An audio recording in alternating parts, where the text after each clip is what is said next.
Hello, hello, hello, everybody. This is Brian Parker with Head to Head. We will be broadcasting in just a few minutes. Want to thank everybody for tuning in. We will be live on LinkedIn, YouTube, and Facebook Live. So please share the stream and the feed with um, all your friends. We'd love to have you in our live chat. So our panel will be up uh, pretty much after our 5 minute countdown. At 6 o'clock, we'll start our 5 minute countdown. That gives everybody opportunity to tune in and get ready and all that kind of stuff. Um, if you would like to comment, we have a live chat comment. We'll be reviewing those comments throughout the course of the show. So if you have any feedback, questions, or just general comments, please let us know. If you're really, really passionate about subject matter and you want to jump on for a few minutes, we'll actually bring you on live if you want to do that as well. So definitely want to get participation and definitely want to hear your views and ideas.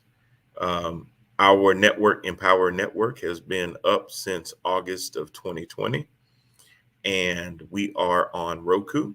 If you don't have us on Roku yet, please, please, please go to search for channel, put in the letter N, then the word power, and you will see us pop up.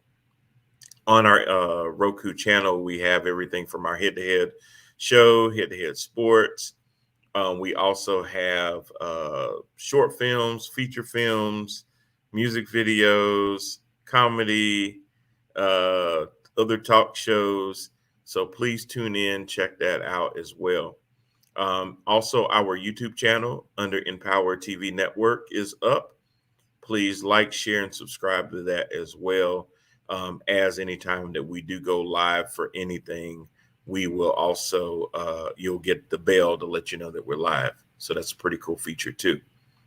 And also, if you would like to put up a commercial, maybe you have a good, a service, or an event that you'd like to promote and you'd like others to know about it, reach out to us at theparkermedia@gmail.com, and we'll talk about all the different ways that we can air your particular info, ad, commercial, that kind of thing onto our live streams. Um, so we got a good show coming up today. We're going to talk about um, the unemployment situation. I think everybody remembers that initially when Joe Biden took office, shortly after that, the CARES Act was passed, which did another round of stimulus, uh, did a lot of things with PPP loans and things like that. And one of the other things was enhanced unemployment insurance. And it was supposed to be where, a lot of folks started saying, hey, you're giving people extra money for unemployment. They're not going to want to come into work and everything. And a lot of states, mostly the Republican states, led legislature states, shut down the enhanced unemployment well before the September deadline. And it was because they were claiming that giving folks an extra $600 would prevent them from coming to work. Well, it ended in September for everybody. And we're still seeing not a lot of movement from the unemployment standpoint. So I think that really was overreach of judgment that was going to just send everybody back to work. Quite frankly, I think people are just pissed off, and I think they don't want to take it anymore. And yeah, they're letting it be known that it's not the $600. It's you're a crappy boss, and we want and expect better. So anyway, we'll talk about that with the panel as well as talk about passing of Colin Powell. Whatever you felt about his politics, it's um, we can't deny what he uh, meant to the country and everything like that. So just want to talk about that as well. So we'll see y'all in just a little bit. And now we will start with our 5 minute countdown. See you on the other side.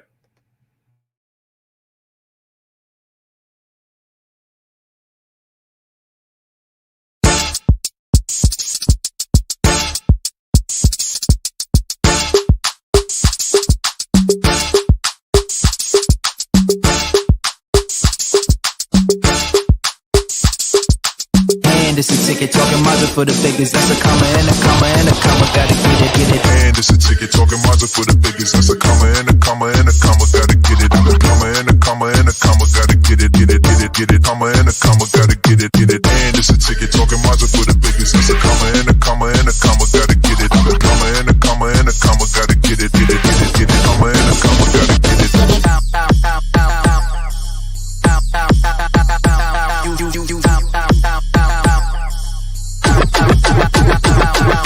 And it's a ticket talking Mazda for the biggest. That's a comma and a comma and a comma. Gotta get it. Comma and a comma and a comma. Gotta get it. Comma and a comma. Gotta get it. And it's a ticket talking Mazda for the biggest. That's a comma and a comma and a comma. Gotta get it.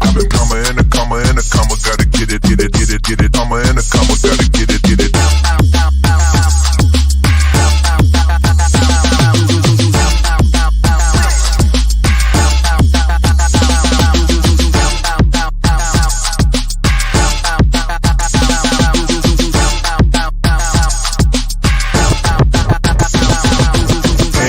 Ticket talking Mazda for the biggest. That's a comma and a comma and a comma. Gotta get it. Comma and a comma and a comma. Gotta get it.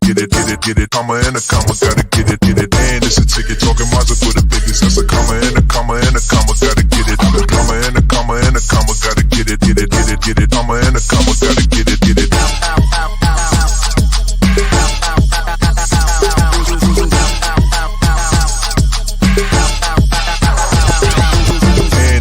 Talking Mazda for the biggest. That's a comma and a comma and a comma. Gotta get it. Comma and a comma and a comma. Gotta get it. Comma and a comma. Gotta get it.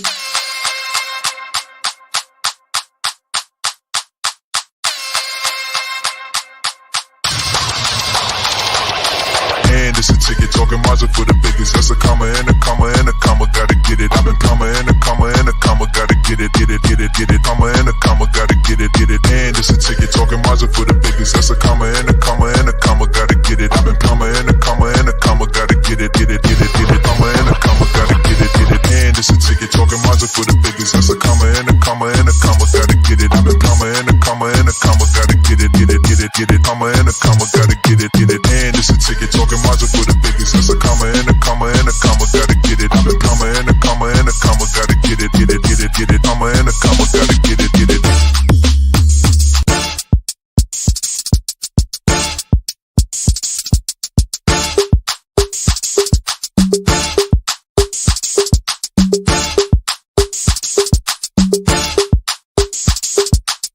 And it's a ticket talking Mazda for the biggest. That's a comma and a comma and a comma. Gotta get it. And it's a ticket talking Mazda for the biggest. That's a comma and a comma and a comma. Gotta get it. Comma and a comma and a comma. Gotta get it. Comma and a comma. Gotta get it. And it's a ticket talking Mazda for the biggest. That's a comma and a comma and a comma. Gotta get it. Comma and a comma and a comma. Gotta get it. Comma and a comma. Gotta get it.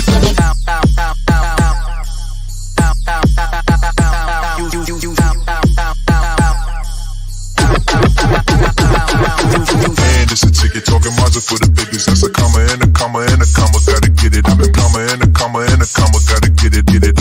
Comma and a comma. Gotta get it. And it's a ticket talking Mazda for the biggest. That's a comma and a comma and a comma. Gotta get it. Comma and a comma and a comma. Gotta get it. Comma and a comma. Gotta get it.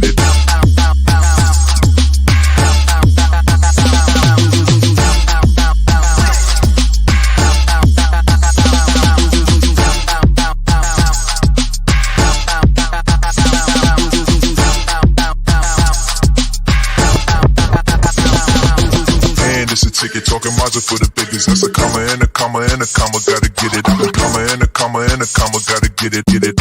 Comma and a comma. Gotta get it. And it's a ticket talking Mazda for the biggest. That's a comma and a comma and a comma. Gotta get it. Comma and a comma and a comma. Gotta get it. Comma and a comma. Gotta get it.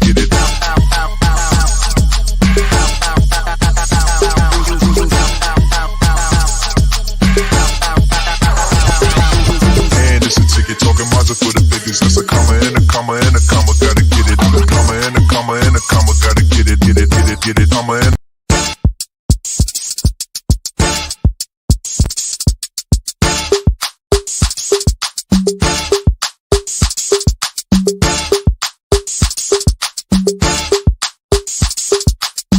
And it's a ticket talking Mazda for the biggest. That's a comma and a comma and a comma. Gotta get it. And it's a ticket talking Mazda for the biggest. That's a comma and a comma and a comma. Gotta get it. A comma and a comma and a comma. Gotta get it. Comma and a comma. Gotta get it. And it's a ticket talking Mazda for the biggest. That's a comma and a comma and a comma. Gotta get it. A comma and a comma and a comma. Gotta get it. Comma and a comma. Gotta get it.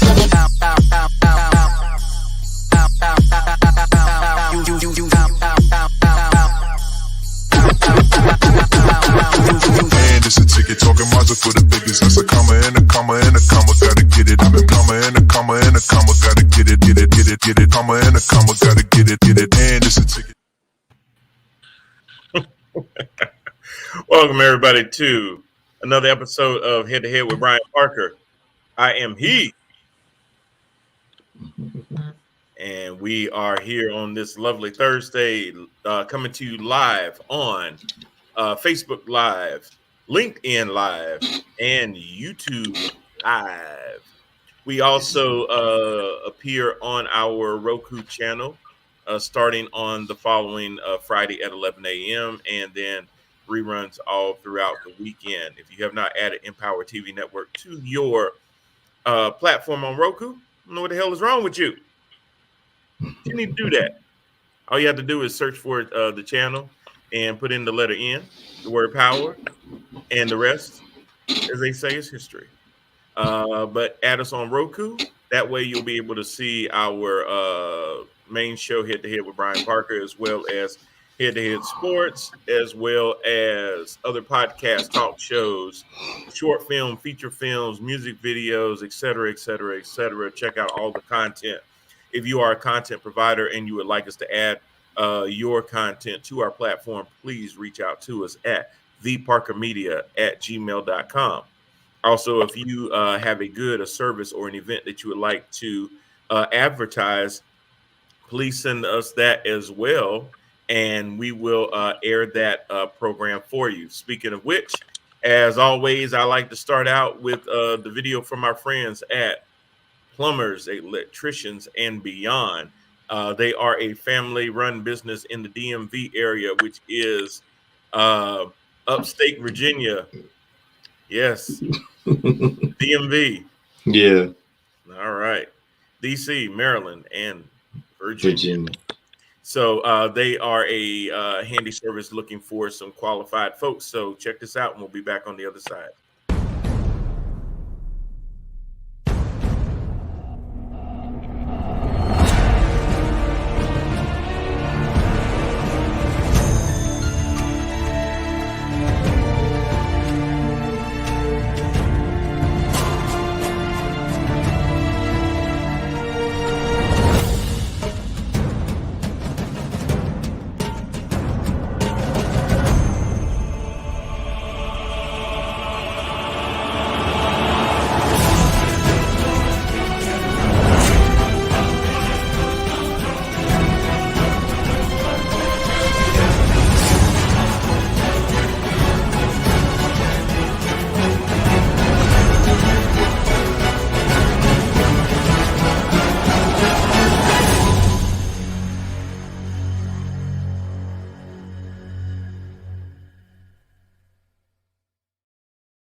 All right. Very, very nice. Very, very nice.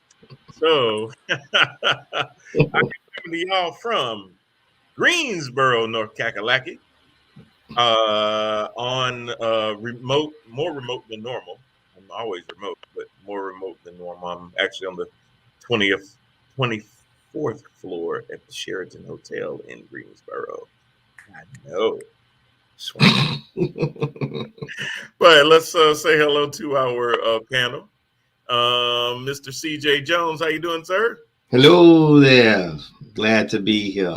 Yeah. I was just on CJ's show just the other day, and I thank you about qualified immunity. And as seen in his background, he is Mr. TNTBS, and his platform is about exposing the elephants in the room, and we spoke in detail about qualified immunity. So I appreciate you for having me on for that. I really appreciate you, man. We got a lot of kudos for that. We had a lot of compliments. 3 people in particular was very impressed by your knowledge and everything, and they are looking forward to part 2. So if I can get no, I'm serious. I'm dead serious. They said I kind of put it out there, so I guess I'm how do you say I kind of set my own self up for success in that era, you know. My success is be careful what you ask for, because you right, just might yeah, get it. exactly. So if I can get our other brother on there, because I know if you know, man, if they can just hear us 3 just talk about stuff and like the way that we talk about it, like even when we disagree, even my wife, she was just like, y'all didn't always agree, but hell, you really couldn't tell because y'all were so civil about it. You know, it was just like, like, and see, that's the way arguments supposed to be, though. You know, because I know, you know, Jermaine don't always agree with what I say, and he was like, well, you know, I see it, like, you know. So I was just seeing it in my head, like that's what I wanted, you know, and that was the whole point of having my platform, is to show people you don't have to agree. But if you bring in facts and you know what you're talking about, and or you just strongly feel some type of way, but you're being professional about it. You know what I'm saying? Oh, I should say professional. Let's just say decent. Civil. You know what I'm saying? Yeah, just decent, civil. You know, we want to hear what you got to say. Yeah. And absolutely. And I appreciate you helping me out with that. The show went over very well. And there's a lot of people out there that's really wanting to hear part 2. Oh, well, you know, we'll make it happen. We'll definitely make it happen. And our other panelist needs no introduction. It is the franchise, Mr. JP. How you doing, sir? There he is. Yeah, I'm doing good. You have to forgive me. I got my mask on because I was looking at the internet today, and there's a whole lot of stupid out there, and I'm not trying not to catch. Oh, you stop! I knew you used props. Always a prop. Always a prop. Why? Don't take that mask out. What? So what kind of stupid, more than usual, is on the internet that you're afraid of catching? You know what? I'm actually going to leave the topics. Normally, when my good brother invites me on the show and stuff, he always sends out what the topics we're talking about today, and I missed that today. Yeah, so I did too. I'm coming in blind to the show and stuff, but I'm sure you have some things you want to talk about, so I'll talk about what you. Yeah, see, I wasn't sure when I send the link out. It should normally say what it is because I put it in the description. Not this time. Nah, no, we both coming in flying like this right now. Okay, so what I'll do is anytime I set up a broadcast, normally it'll send something on my Facebook page and the Empower page, and it's in that. So what I'll do is next time tag you guys in the comments so you can actually see it in the comments what the show's about. Roger that. My bad. It's gonna be fire, whatever it is. It is because I agree with Jermaine. I agree with Jermaine on this 100%. Yeah, bro. but you know, I got time to squeeze in any foolishness that you saw on the internet. Was it something crazy? Yeah, it was crazy. Well, at least what I saw was crazy. Okay, what'd you see, Jay? What I saw was the hate that came from Trump and his cronies about the love that we're giving to our former Colin Powell. Yeah, General, right. I mean, I'm talking straight hating. Okay. It was so disgusting, man. Like I don't even want to repeat what he actually texted out. But yeah. I mean, and then always he's trying to make the situation about himself. You know, that's typical Trump. And you almost have to just take it for that, because anything is always about him and how he's slighted, and how now we remember Colin Powell, even though he did this and this and this and this and this. Mm-hmm. And it was kind of, and CJ, to your point, now everybody, well, not everybody, but most of you know that, I'm a definite Young Turks watcher, and I definitely normally 90% of the time agree with Jank and Anna and JR and John Autorola and all those folks over there. They do such a good job. But I was a little bit taken back because they were like, yeah, even though Trump's disgusting, I don't agree with Trump, there was a little bit of truth to what he said. Because what they were saying was that, hey, he did sit there and lie and say that there was weapons of mass destruction. What they did not say is that later on he actually owned up and said, I regret that happened, number one. But here's my bigger problem with that. Can we let the man get in the damn grave first before we start? We've had, how long has the Iraq war happened? 20 years. 20. We've had 20 years to poke holes at the missteps of the Bush administration. Right. We need to bring all of that up as the man is being laid to rest. Well, I would say this. Yes, we do, because once he's laid to rest, we're not going to talk about it anymore. But we've been talking about it for 20 years. Everybody knows where we stand with the Iraq war. Well, so Colin Powell is a perfect example of why it's hard to be an African American in this country, because a lot of his views and stuff, I would say probably about 90% of what he did and what he said.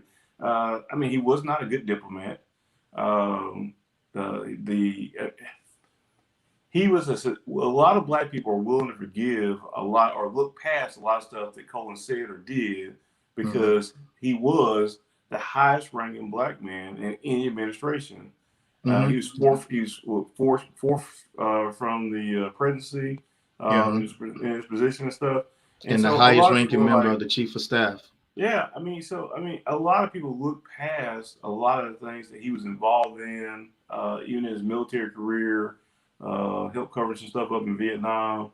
There's a lot of things. And so I do agree with, choke it down, I agree with President Trump. It is nice. What he said was, now, to CJ's point, he made it about himself at the end. But what he said was, it's nice to see him getting treated fairly by the liberal. But what about me? Because, there's a lot of things in there that they could have went after when he died, because again, when people die, that's kind of the time to go after them. This whole thing about, well, it's been years and stuff, man, people show up at funerals all the time with stories from 20, 30 years ago. Well, who shows up at somebody's funeral and airs out their dirty laundry during the eulogy? But it was there was only one video that was to. Go ahead, Jermaine. Go ahead, it wasn't eulogy. Hey, that man. Hey, Colin passed. Hey, you know what? I remember that dude. That dude owed me $20. It was his funeral. You're right, because he's not in the ground yet, right? He's not in the ground yet, and I think that this was when people, because it's when it's hot, when he passes away. Because when everybody passes away, we do the oh, he's a great guy and stuff. But everybody's not a great guy. Colin Powell has some fucked up views. But here's the thing, though, B. Here's the thing. We no matter how a person lived their life, if they pretty much didn't disrupt like thousands of lives, like dictators and stuff like that, we try to, I guess, like, for lack of a better phrase, we try to like honor them the best way we can. Like, we don't really want to just, if there's no need for us to no longer like drag their name through the mud and revisit, the past mistakes that they made or whatever the case may be. Because for the most part, they were a decent human being. It kind of goes back to, just letting a person be human. You didn't always have to agree with his policy, his view on policy. He had to get in line with everybody else, because remember, he was a Republican. So he had to stay with that track. And even though he was black and he was a black man on top of that, he still had a program that he had to kind of like, he had to, there were a set of footprints for him being a Republican and a high-ranking Republican. So CJ, my whole thing with what Trump did was it Mhm. was more or less a backhanded compliment. Yeah, it was. He used an opportunity to say rest in peace and all that other stuff, but sandwich in between that disgusting sandwich that he made that Mhm. Colin Powell was a rhino. So Right. before we get into my other subject, let me just make this clear, Donald Trump. The word rhino, in case you don't know it, because he uses words all the time that he doesn't understand their meaning. The word rhino means Republican in name only. Only. Let's be clear, Donald Trump, before you came down the escalator talking about Mexicans being a bunch of thugs and criminals and rapists and murderers, Yeah. you yourself. never spent one day being a damn Republican in your life. The only Exactly. reason that you ended up being a Republican is because you ran on the Republican platform. But none of the policies or things you've ever supported have ever been anything close to conservatism or what would be considered a Ronald Reagan Republican. Exactly. Colin Powell was more of a Republican than you will ever be 3 lifetimes over. You could never be. So if anybody is a Republican in name only, sir, It's you are a you. Republican in name only. And to further that point, all of your little cronies now that keep supporting you are technically rhinos because they have stepped away from fiscal conservatism. They used to be the party of family values. You, sir, are not a party of family values. So Colin Powell is not a rhino. He's a Exactly. rhino to you because he stepped away from supporting you. As in, anybody that doesn't support him is a rhino. Actually, what they are is somebody that is definitely a Republican because they are being true to themselves, i.e., Liz Cheney, i.e., Alan Kinzinger, Adam Mhm. Kinzinger. I mean, now, and what I mean by that though is that if you remember, Colin Powell, for all the wrong and messed up stuff that he was a part of, and I'm not disallowing that at all because he a brother and he black. I Mhm. do respect the fact that he served. I Mhm. respect the fact that he had his ideas and principles, which, like Jermaine said, I ain't agree with hardly any of them. I Mhm. agree with his stance, and I respected the fact that he stood by and said country over party when it came to I'm going to support Barack Obama. He didn't support Barack Obama because he was African American. He supported Barack Mhm. Obama because he felt like that he had the best position to move the country forward. He Exactly. sat there and supported Hillary Clinton because he saw that Donald Trump was a madman. He Mhm. supported Joe Biden because he realized that Donald Trump is still that madman. Um, Exactly. and while we can sit there as liberals, progressives, Democrats, or whatever, and say, well, that ain't really nothing big, as you can see, how many other Republicans have actually stepped aside of their party to make that stance against Donald Trump. Now, Colin didn't have nothing to lose because he wasn't in elected office. Mhm. But people did, other Republicans did look to him as a figure and as a standard. And when he Mhm. steps outside the Trump world, even though they too cowardly to admit it, they still respect him, but they're more fearful of Trump and how he can affect their career. Mhm. So I'm not saying that we can't talk about some of the effed up things that he did. But what I'm saying is that the only reason that Donald Trump even brought it up was just so he could take one more swipe at the man before they do put him in the ground. So his motives for Exactly. even bringing it up was wrong to begin with. Let's not be mistaken about that.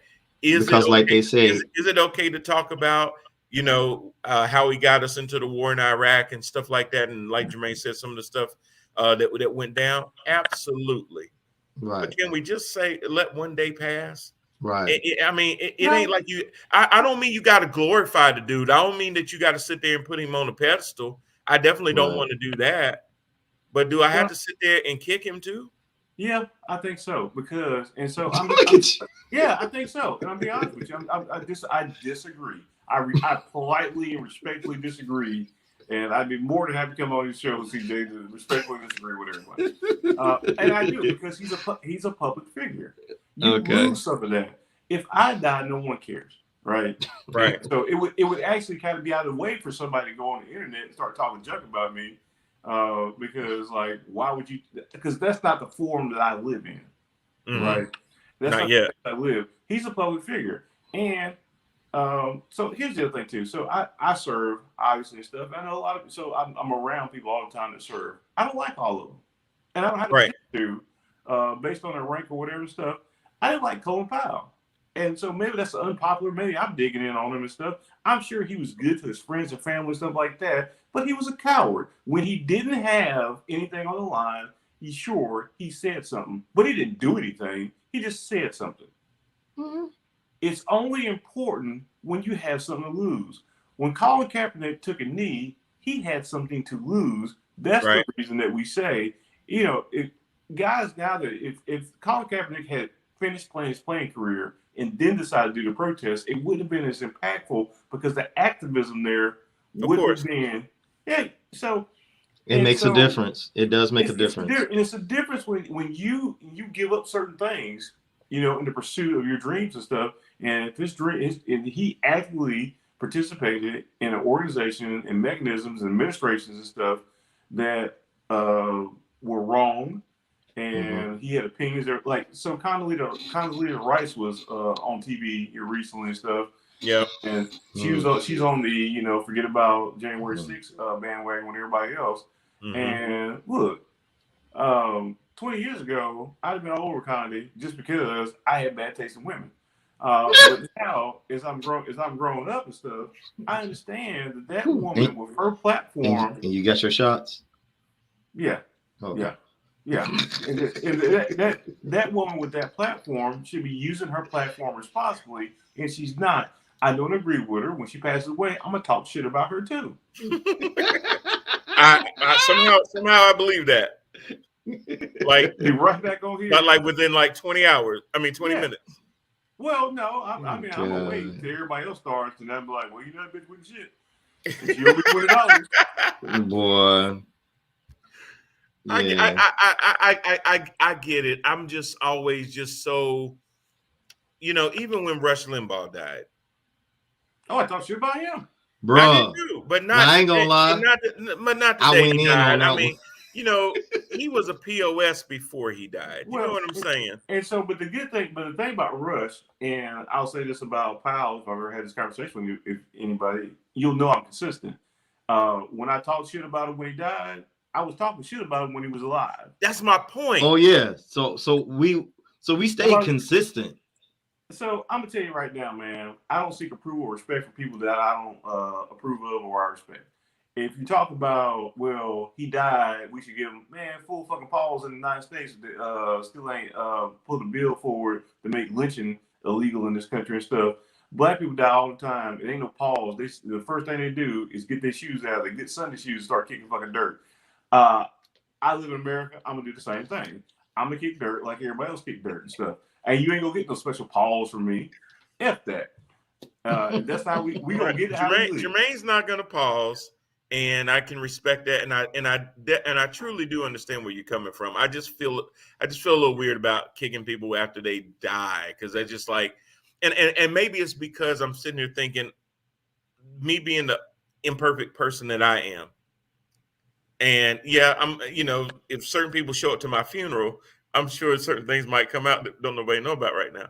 But I would at least hope that at least for a good half an hour, most people that speak would say good things and then let the bad stuff come. I ain't gonna come back and harm you. But that's at your service and stuff. Yeah. That's gonna happen at your service. Yeah. And so, and again, this isn't his service. And you're saying, well, he's a public figure. So if you're a public figure, you get criticized. And the best time to kick a motherfucker is when he's down. He's closest to you. He's closer to you. Boy, Jermaine, boy, you ain't. Oh my God. It's easy on the body. It's less stress. Easy. It's less stress. It's science, boys. It's science. Science backs that up. You're right here. Might as well. Right here. You're right here. You are the victim. You are a victim blamer. You are a victim blamer. Jermaine, I would like to say that there's a comment that just came in that says, JP, who are you? And I will go ahead and let you know that it is actually from your mother. Oh, wow. Seriously? Hey, Mom. She said, Hey, she Mama. says, Hey, she Mama. says, do not speak at my service. And I'm gonna be honest, I bet not speak neither. Oh, Lord. So again, Hey, that's Mama. different. Hey, Mama, we're going to have to get somebody like Kat or Yeah, you're gonna Lori have to get or Kat. somebody. Or my wife. My wife might have to Yeah. do it. I Yeah. got one, just like his family will have wonderful things to say about him because I'm sure he did right by the people who were close to him.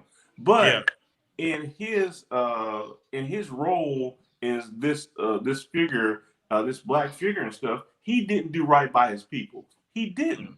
And there's a lot of people out there who are if you're cooning for the man, I'm not gonna say, oh yeah, well, I guess you know you tried your best. No, actually you didn't. You did not try your best. You out here cooning and shucking and jiving and stuff and backing up stuff and those he's the people that certain white people look to. Well, Colin Powell said it was okay.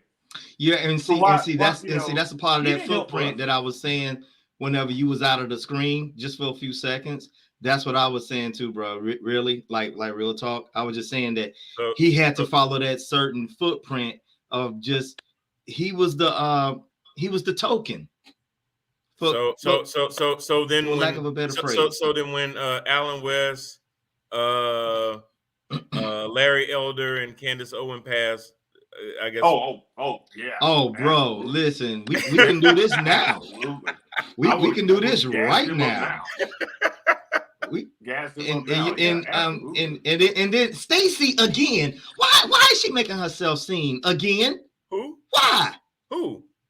Stacy Dash. She's trying to break out another freaking violin about she was going through some mental stuff, and that's why look. Come on, man. Don't talk about Stacy now. Stacy said she was sorry. No, and she did that. And she listen, did that. Nice I'm like Santa Claus when it comes to. I'm like Santa Claus. Dash away all.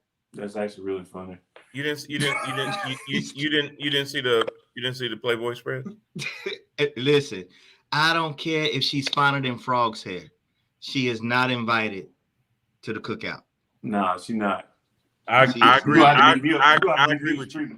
Hey! You better watch your back, B. Watch it. Just. I totally agree. No, seriously, man. I mean, just stop. Just stop, Stacey. No, listen. And like I say, but I mean, I guess the thing too is that it's my truth or whatever, in my perspective about who he was and stuff. So when we're talking about remembering a man, that's what I remember. I'm not trying to be necessarily. I'm not saying again.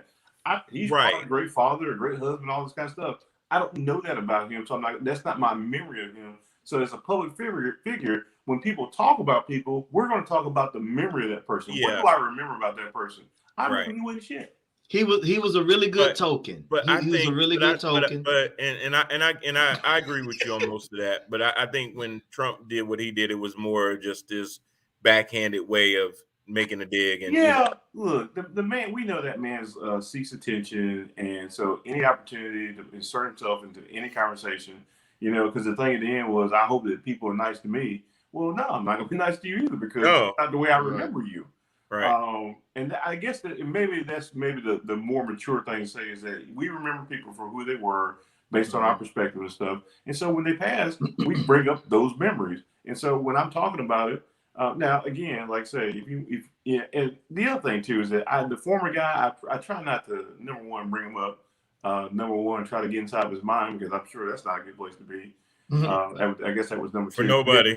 Yeah, and then number three, really. He did have a point. And so he had a point, but that wasn't the point he was really trying to make. Twice a day. Right.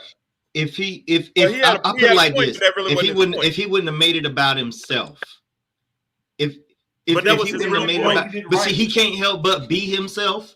Yeah. But if he would not, if he would have did that, he probably would have kind of caught my ear a little bit. But as soon as I heard that, man, I was automatically just turned off. I didn't even want to hear the rest of the crap that he had to say. I mean, whether I was going to agree with it or not. I mean, I just as soon as I heard his first few lines, a lot of people fall into this trap because I saw a lot on Twitter. That's why I saw it on Twitter. Mm-hmm. And there were a lot of people who got that statement and put it out there like, look at this guy. And I'm like, you don't stop doing that because that's what he wants to do. He wants because he can't put it out himself. So the more you retweet it and re-air it, you're replacing his social media. If he had made that statement, there was no way that you or I would have picked up that statement if it hadn't been amplified by people who were outraged by what he had to say. Correct. Just look at it, and those people could have just left it alone and let it die. But they're the ones that made that more mainstream than it had to be. That's true. You are right, man. We give a lot of power to a lot of things that we should just let die. Period. Especially when you deal with people and you know that their motive is to gain attention. Right. The one thing that will stunt that is when you don't give them the attention. You know, if you give a fire oxygen, it's going to grow. Yes, sir. But if you cut off the oxygen, it'll put it out. Right. But you know, that's what we do in the 24-hour news cycle. Things can travel so fast now. So he's constantly trying to figure out other ways to be able to get his message out and things like that. And it doesn't have the same while it doesn't have the same kind of sting and influence as being able to just, you know, do your duty on Twitter and stuff like that. Mm-hmm. That doesn't mean that there aren't other effective ways. So he's finding out there's other effective ways. Right. And so that's why I really do as a personal thing. Even when I'm just strolling through Facebook and everything, there are some things that kind of like get my it kind of gets my goat a little bit. But I was like, you know what? Do I want to give this particular video or this particular thing oxygen? Yeah. Because I really want for it to go away. So I love that you brought up the fire analogy because that's it fits it perfectly. Some things we do want to give oxygen. Some things we do want to like let it catch fire and spread. But other things, we do need to snuff it out. We do. And you know, I brought that up on one of our other shows recently. Is that a lot of times those things are put there in purpose to distract us away from the things that we really should be. Hey, don't pay attention over here. Look like at this. Right. Because you got that government, or is it the government that they're about to vote on here in Georgia? But we've been so distracted with everything else that's going on in the news, and you still got R. Kelly's wife is jumping on the internet, and now they're looking at her and questioning if she's even a victim and everything because she said some things that made people go, "Oh, clutch my pearls." And then you got the Matt Gaetz thing trying to stick up for January 6th, but at the same time, he's making Trump look bad. I mean, you got so many other distractors out there that don't have anything to do with what people really need to be paying attention to. And right now, we're gearing up to start voting. Even here in North Carolina, we aren't set to do our local vote until I think they pushed it back to March.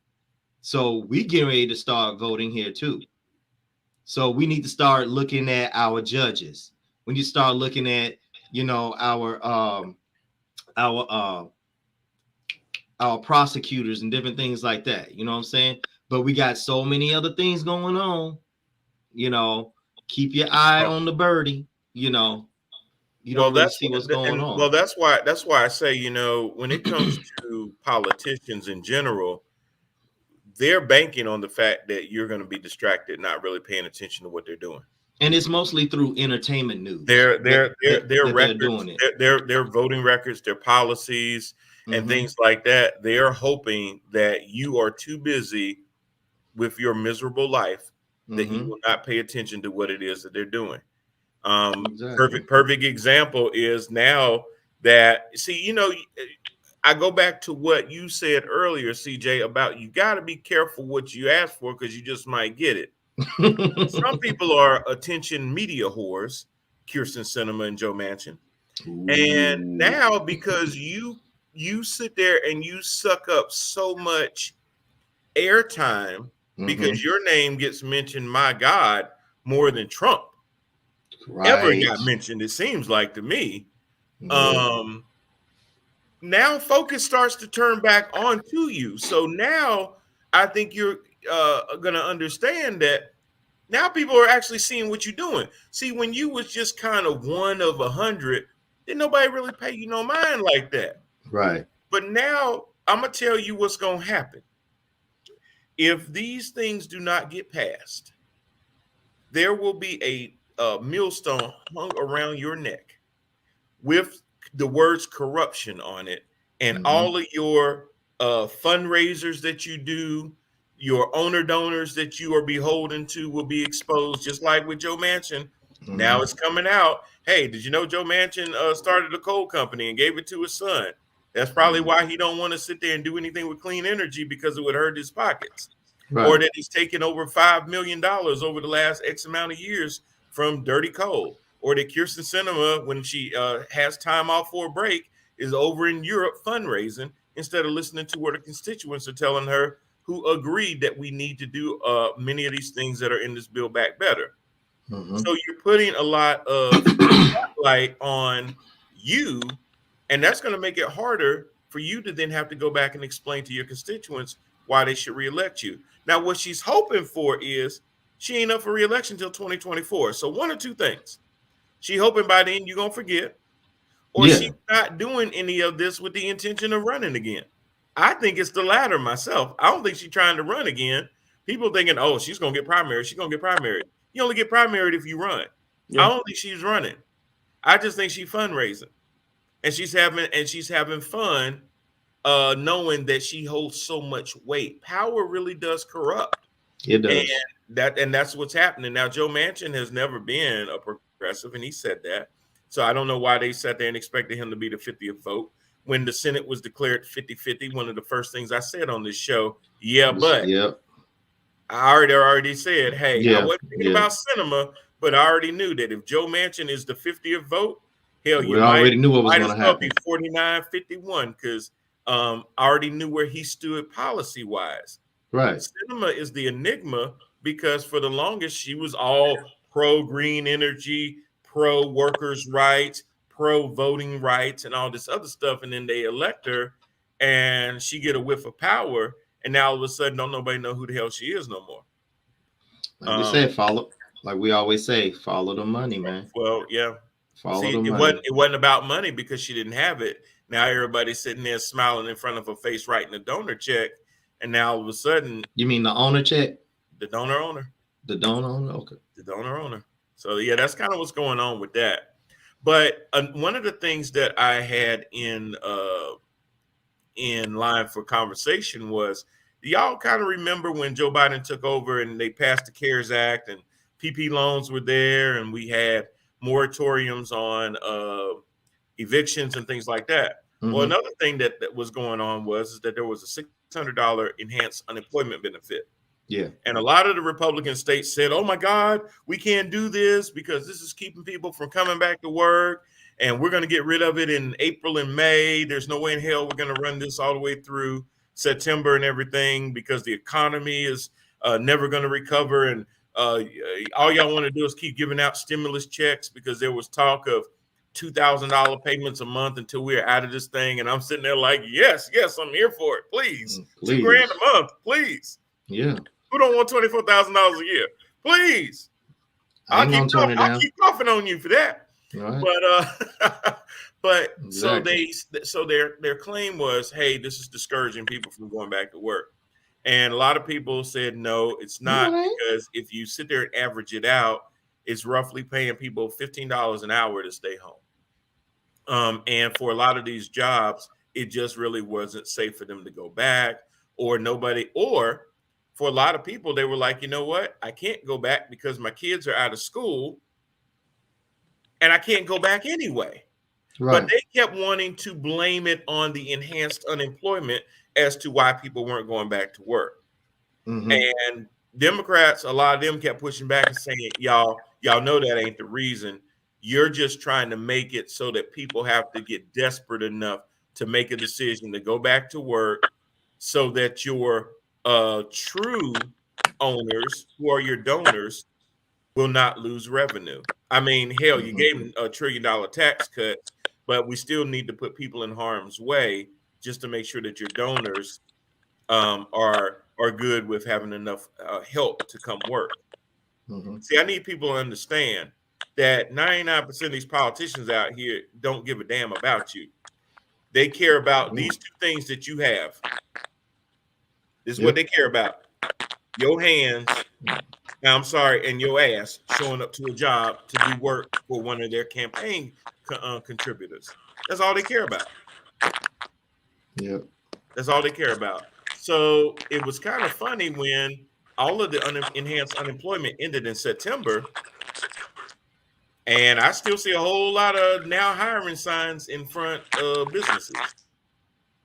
And you know that, and for the most part, I can tell you, at least from what I hear about where I'm at. Is that your mic, Jay? No, at first I thought it was, but it was scratching as you were talking. What is that? Hold on, we got technical difficulty. It might be Jermaine. Oh, okay. I think it was because it stopped. Yeah, it stopped. You know, you froze, bro. You froze.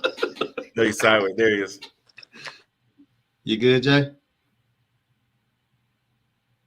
Well, we'll get Jermaine back in, but go ahead, CJ, with your thought. Yeah, I was just saying that it basically, I mean, it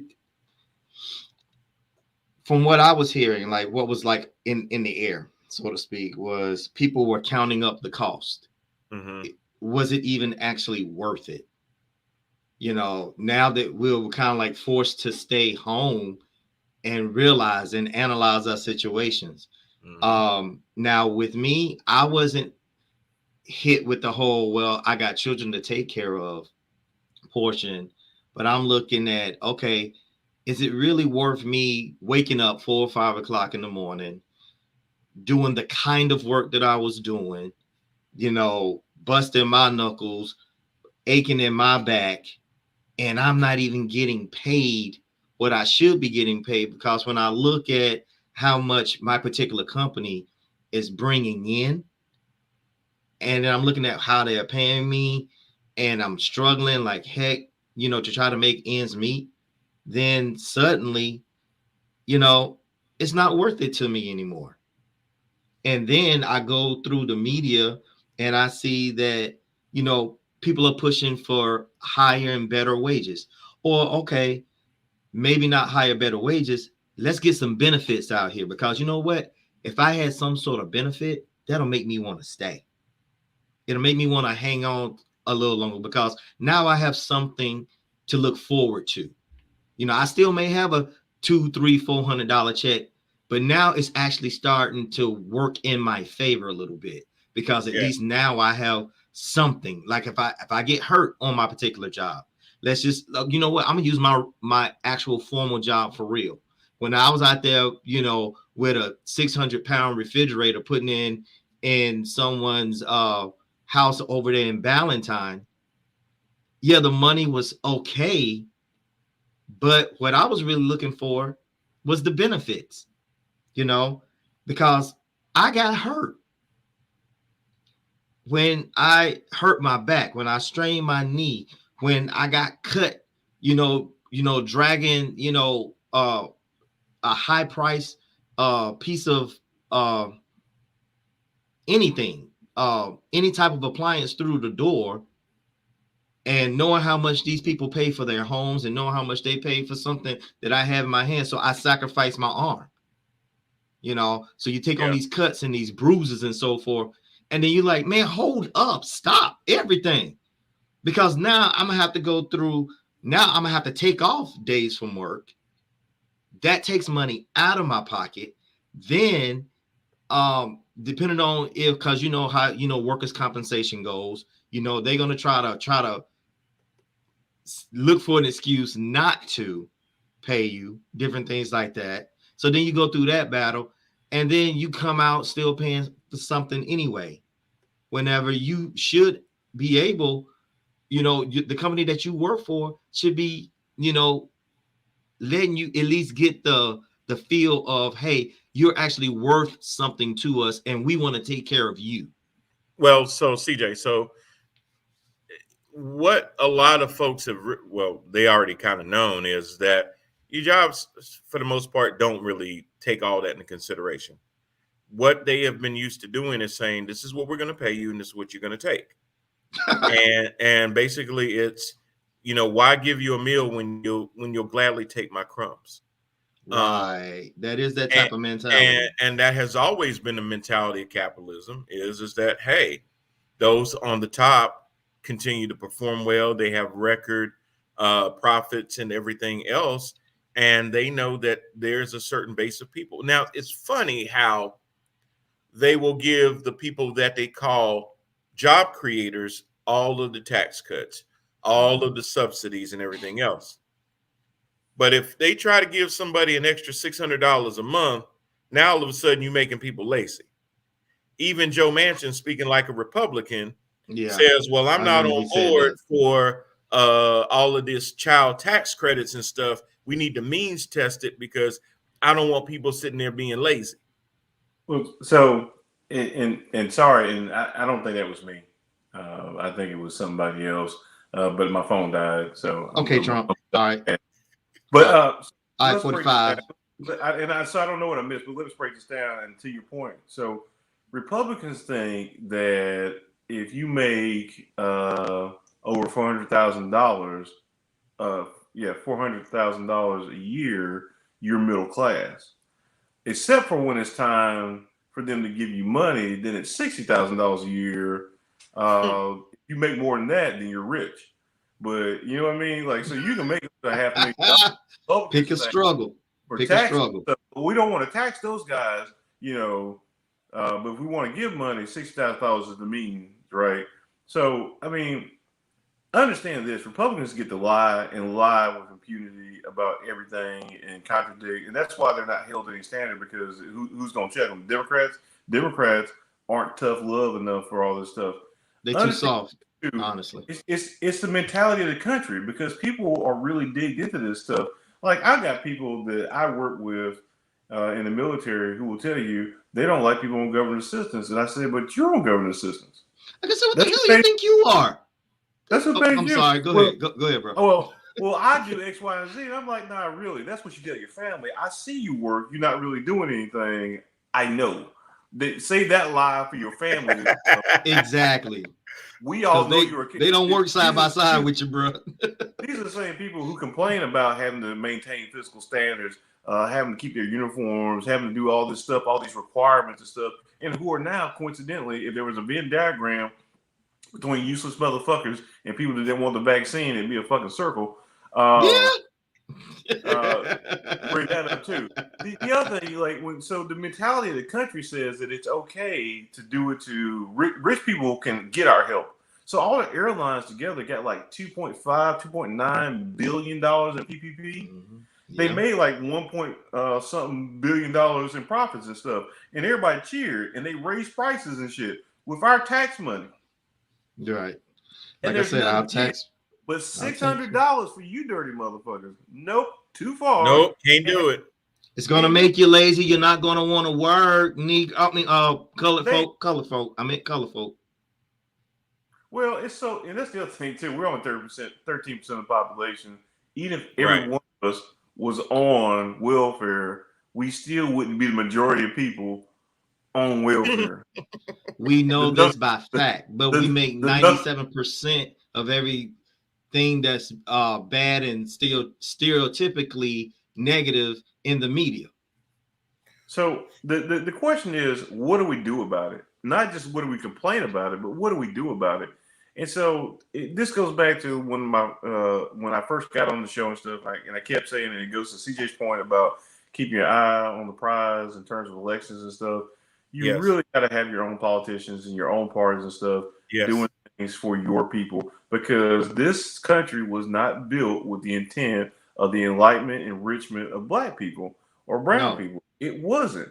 And, that's one of the things, like when they teach, like when they have Black History Month, and the first thing that they want to teach public school is slavery. That's not Black history. That's white history. Exactly. That's what they did. We weren't slaves. We were enslaved, but we were not slaves. We were carpenters. We were all manner of walks of life and stuff. And so it really is. It starts with how you address these things and how you speak truth to these things. If we go back to last week with the Chappelle stuff, and we use the trans community, and when he's talking about he's so jealous of them of how far they come, it's because they have launched a campaign that words matter, and the way that you address them, and words do matter because they help change the think of how people approach things and stuff. If the Democrats are going to survive, which I don't think they are, and I really don't care if they do or not, because they don't do anything for me.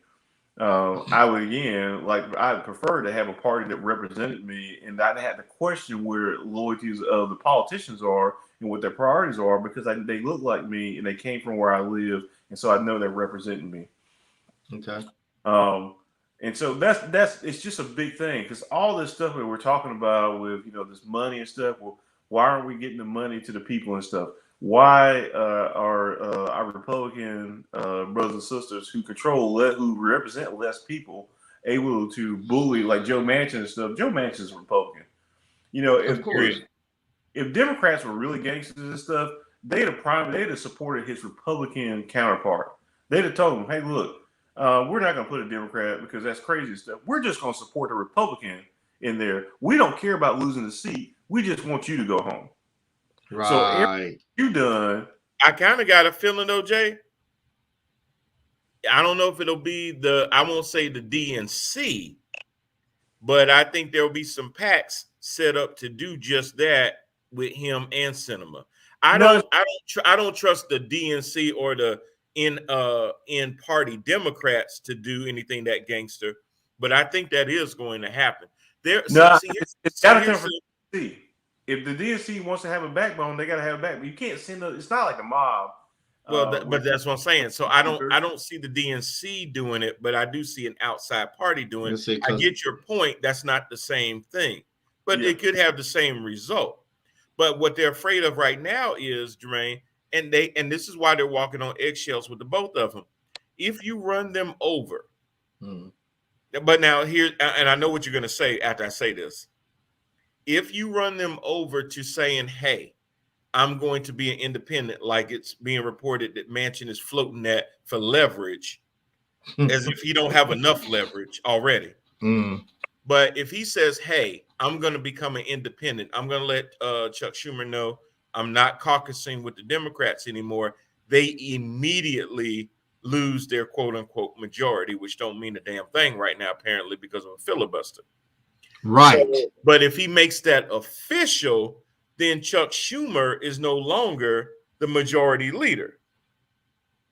Especially if he says, "Well, I'm going to caucus with the Republicans." Well, then Turtle's back in action.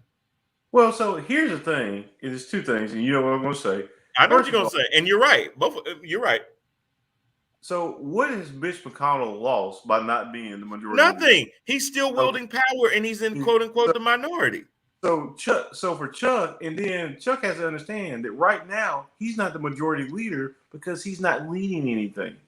Right. He's in the position, and so when you get, and this is why they really should cap this shit off of like 60, because when Grandpa gets his comfortable chair, he don't want to sit nowhere else. That's my chair. That's where I want to be and stuff. He too old for this game. He ain't cutthroat enough. He got to be able to walk into a room and say, "Fuck that."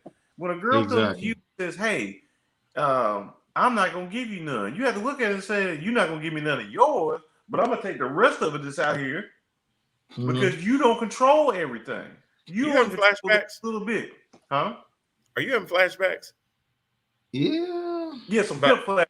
Because that's what it sounded like. Okay, just checking. And the Democrats need to have starting the show. The Democrats need to have some pimp flashback because their pimp hand is way weak. Been weak. Ain't never been strong. I guess I don't remember when it was ever strong, bro. Me either. Ain't never been strong. Really. It was strong when Republicans were actually Democrats. That's when it was strong. Oh wow! We want to go there. We want to go there, bruh.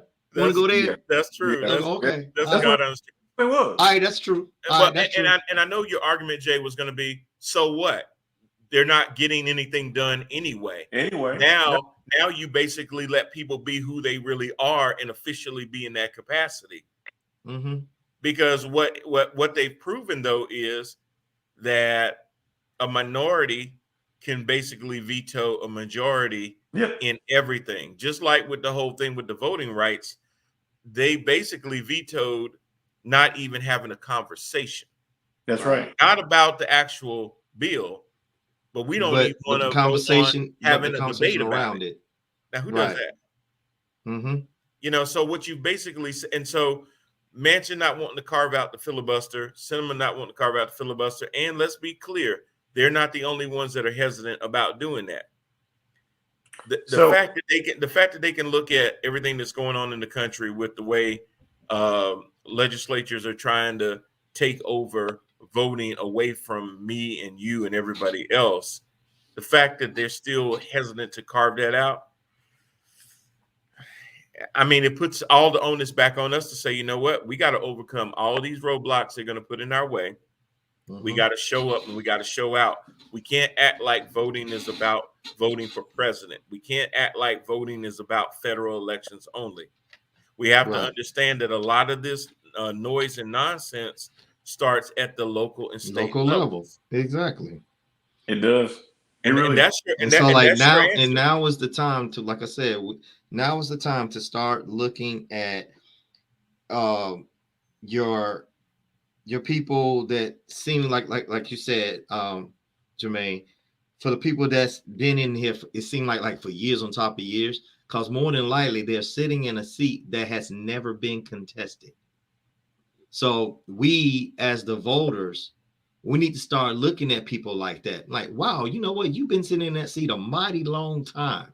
We need to recruit. We need to do a better job. I don't care if you have to write somebody recruiting people and identifying those that need to be in that position, and not give people positions because we think they're next in line, or that they they just feel like they just automatically inherited, right? AKA like a Bush, or they where they ran like a whole legacy, or McCain, or anybody like that. Oh God, yeah. Well, realistically, none of this shit's gonna happen. Realistically, and people, you can get mad at me, but the simple truth is that everything has a beginning, a middle, and an end. And what we're seeing in today's politics is signs of our end as a country and stuff. And I'm just being honest with you, because if you did a case study about what our country looks like, and I've said on the show before that the racial divide in this country is national security level, and we saw that on January 6th, right? Yeah. The fact that there's a majority of people out there who are saying, "Oh, they were just playing." Shit. Listen, New York just claimed that racism was a national health crisis. They just declared that. That's the other thing I thought that we was going to talk about. No, well, so and to be honest with you, so I'm not running because I'm not running for Congress. I'm running for the border. When my girls are old enough, I'm leaving this whole country. Oh God! I plan to retire to somewhere outside of the United States. I do. Oh my God! I honestly do, because you're seeking dual citizenship. No, I'll give it up. Look. Here's the thing. I love this country. I really do. I completely do. I love my job. I love the people I work with and stuff. But I see the climate and I see the comments that people are making, and I see the direction it's heading in. And in the next 10 years, maybe I don't want to be here because maybe I don't think it's safe. And I don't think that's an unreasonable stance to have as a black man, to go, you know what? Y'all will go to a black man who is sleeping in his car, or wake him up, create conflict just so you can shoot him and stuff. Yo, I'm cool, man. And people are like, well, it's the greatest. No, it's not the greatest country in the world by any metric. There's no metric. The only thing we lead the world in is drug use, guns, and imprisonment. That's the only thing we lead the world in. Yeah. And that's because that was the footprint that was laid for people, for Black people and people of color. That was the railroad track that they laid for us. Look, when they have out in California, this is a couple times when people have these reveal parties, right? And so they do fireworks or whatever stuff, and and people got together for good intent. There was a baby coming. They wanted to celebrate and stuff. All of a sudden, a spark hits some dry bush and stuff, and they got a wildfire. I see the sparks coming in this country, even though it was put together with good intent. And there might be a wildfire coming, and I choose to say, "Hey, get the hell out of Dodge." I'm gonna get the hell out of Dodge. I can only buy so many guns, and then plus, I mean, you only have two hands too. I only got two hands. I'm not worried about this. Unless you be like old boy that was in the wheelchair and stuck up that little convenience store in a wheelchair. I was dying. Unless you are Rep Madison Cawthorn. How is that a successful robbery? Listen, I'm trying to bring some jokes in here, y'all. I mean, I'm not Jermaine. I'm not Jermaine, but I'm. No. And I get it, man. And I'm just saying that, look, all this stuff we're talking about, it's messed up. A large portion of the country understands it's messed up. They don't feel empowered to do anything about it when they have all the power in the world, and that's the thing. But that has happened. The way that the country has been hypnotized, it's been traumatized. Remember, we're in a country right now that's saying it's illegal. We're in certain parts of the country, they're making it illegal to teach accurate history. Right. They won't want to teach. They're actually fighting that because it's so effed up. Where do you think that goes from here? It's not going backwards. It's not rebuilding itself. It's only going in a certain direction.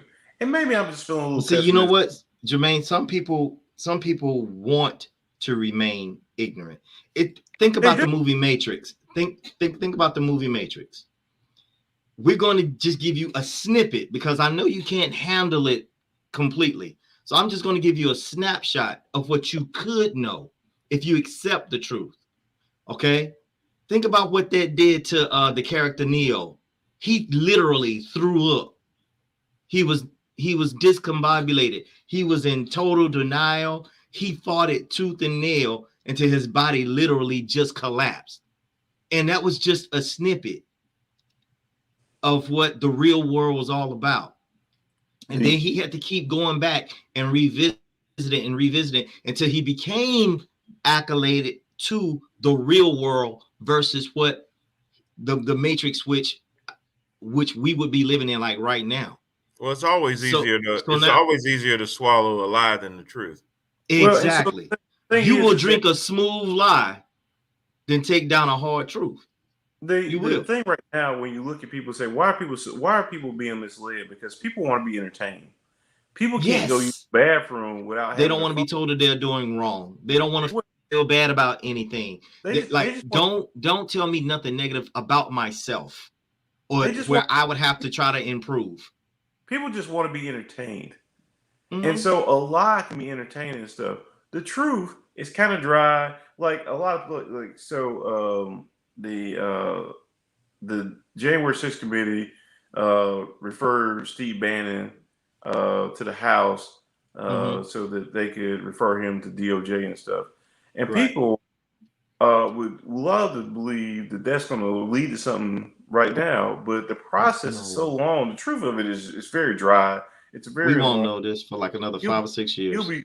He'll be free for months, maybe a year or so before the DC courts get the case, if it even makes it through all the gambits that it has to make it through with DOJ, thinking that it's worthy to even take up and stuff. There's so many triggers in there, but that's boring. Just like an impeachment. And a lot of people believe, and the reason Nancy Pelosi didn't want to pursue it, because the truth is that even if they impeached him, he wasn't going to leave office. So what was the point for them? Right. And so, but that's the people don't care about the truth. The truth's boring and stuff. A lot of people were pushing for it because they thought there was if we do it, there's got to be a chance of it happening and stuff. a lot of people in this country don't care to know what's really going on because they'd rather be entertained because their life is hard enough. What they don't realize is that the system is making it hard so that they need to be entertained for the escapism that social media and the internet and everything has for them to get away from these hard truths and stuff. But the truth is hard. Nobody cares, and I'm going to leave the country.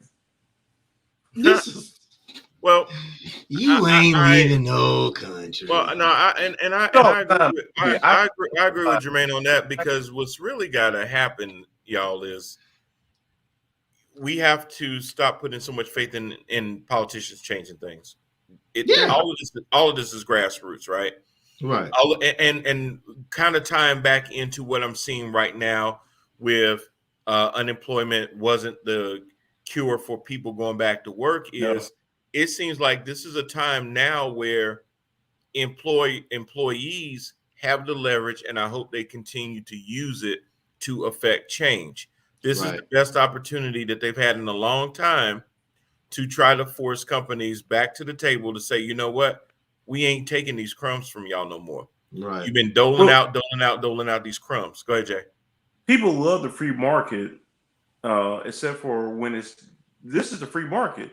So when there's a overabundance of workers and stuff, the market says, hey, we're only paying you this amount of money, and this is what you get. And if you don't want it, then you're lazy and blah, blah, blah, and we'll get somebody else.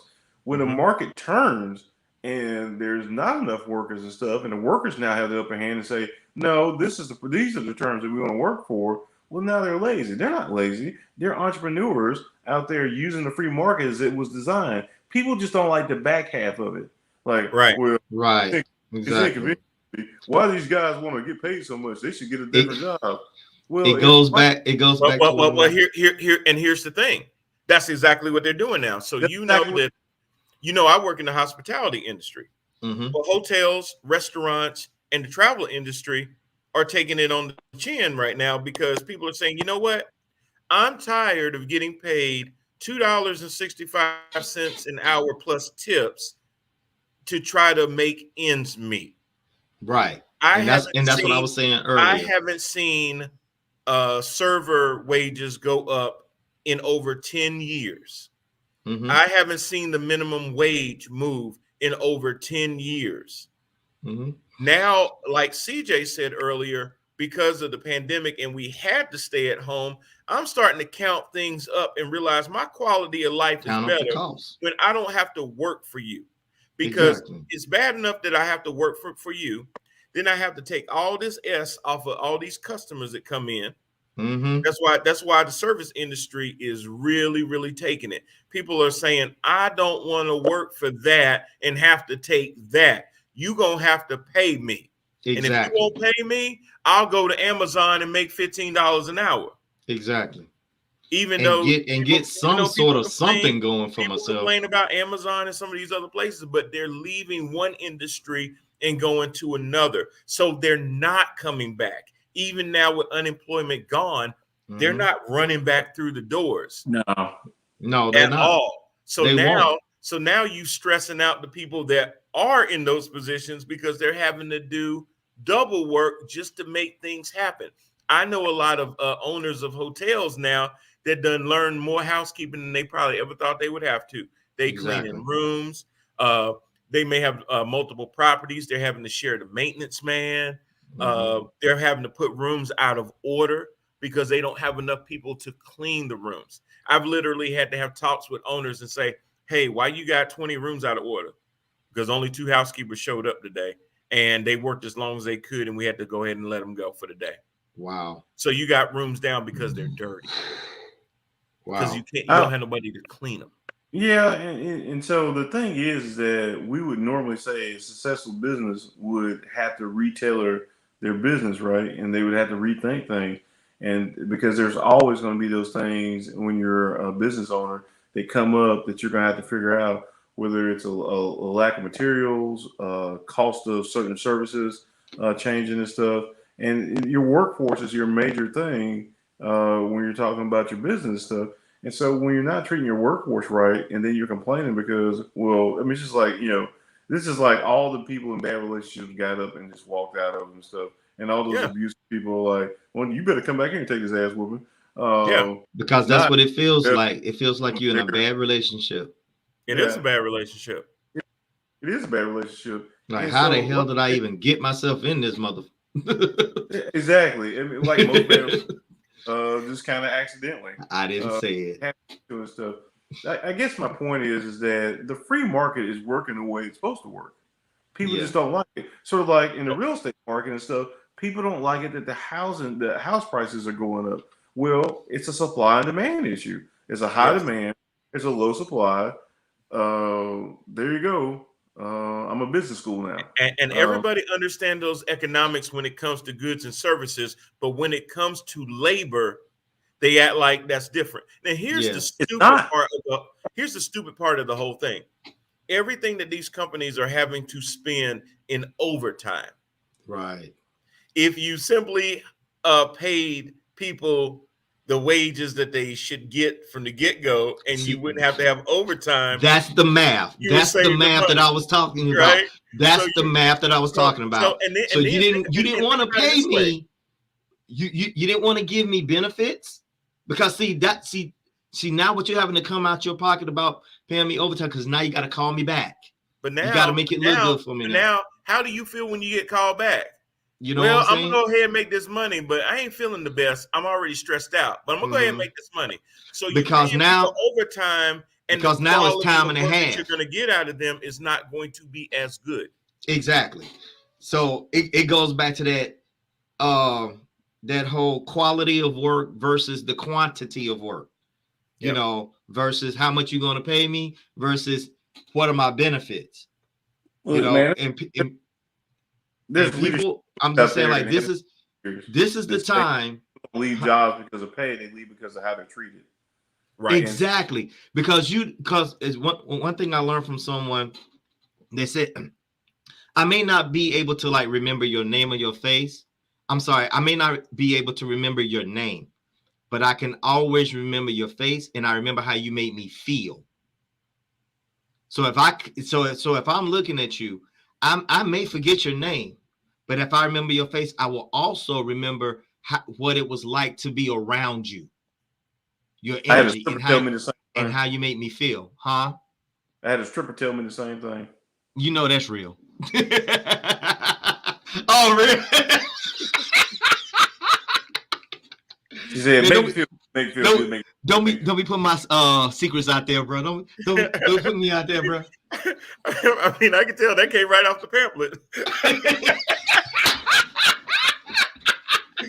Man, put up my notes, man. Put up my notes. That came off the dome, bro. That came off the dome. It came straight from the dome, baby. Don't be hyped.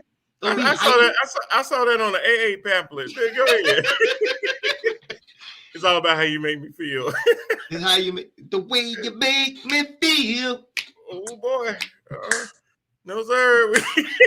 This ain't amateur night in the Apollo. Sorry, we had to drop CJ back. No, I'm just kidding. Well, you I had to drop him. I did. All right, y'all. This has been crazy. Final thoughts. CJ, go. Man, I'm just like I said, man. I'm just I'm in it for the ride, guys. We got so many things to talk about, so many things to cover. Again, I just appreciate you being on with me with mine. And Jay, I would love to have you on there too. But just thank you for having me here and let me do what I do here. Absolutely. JP, what you got? Colin Powell ain't shit. And y'all stop acting like it was. Oh God. I can't do it, bro. Nah, it be said because y'all there's too many black people out here like, oh, Colin Powell, he didn't give a shit about y'all. Not one. Colin Powell ain't shit. He had an opportunity to be somebody for the black community. So what I'm trying to say is that if you have an opportunity to step up and keep it real, that's what I suggest you do. Or I'm gonna talk about you too. There it is. I think if you don't remember anything else from this show, Jermaine gonna talk shit about Colin Powell ain't shit. So, and I'm gonna end it on. Hold on, let me see. Make sure I got a comment. BJ, CJ, good show, guys. Oh, okay, that's from your mama. Thanks, mama. Hey, mama. Thank you, mama. So my final thought is gonna kind of come back to this is what we're talking about with this being a buyer's market. And employees, stick to your guns. Don't let folks continue to offer you crumbs. Know your value, know your worth. Leave these industries and wait for them to come back for you once they show you that they will appreciate your work and your labor. There are other things out there that you can learn, and don't be afraid to explore those different things. We have to start showing these corporations that you're more than just two hands, that there is an actual person that has to go home every single day to their families, that have to take care of their lives and everything else like that. They were always okay with you working two jobs and still can't rub two nickels together. Now you can show them that you don't have to do that. Make it also plain that when you're going to vote, you vote for people that hold those same kind of ideals and you hold them accountable. Remember, the House of Representatives has elections every 2 years. The U.S. Senate is every 4 years. Make those changes in these statewide elections and make your voices heard. The only way they're going to respect you is if they hear you. And with that, I'm going to thank my panel, Mr. CJ Jones, Mr. Jermaine Parker. I am your host, Brian Parker, and we will be back next week. Always join us. We appreciate everybody joining in. If you missed the live show, it will be up on all of our lives for you to replay. And we ask that you like, share, and subscribe. And with that, guys, we are out. I'll see y'all next week. Boom, baby.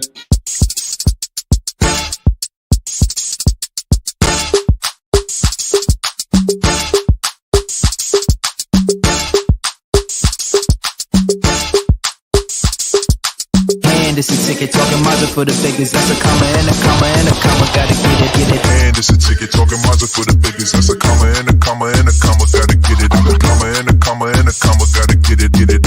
Comma and a comma. Gotta get it. And it's a ticket talking Mazda for the biggest. That's a comma and a comma and a comma.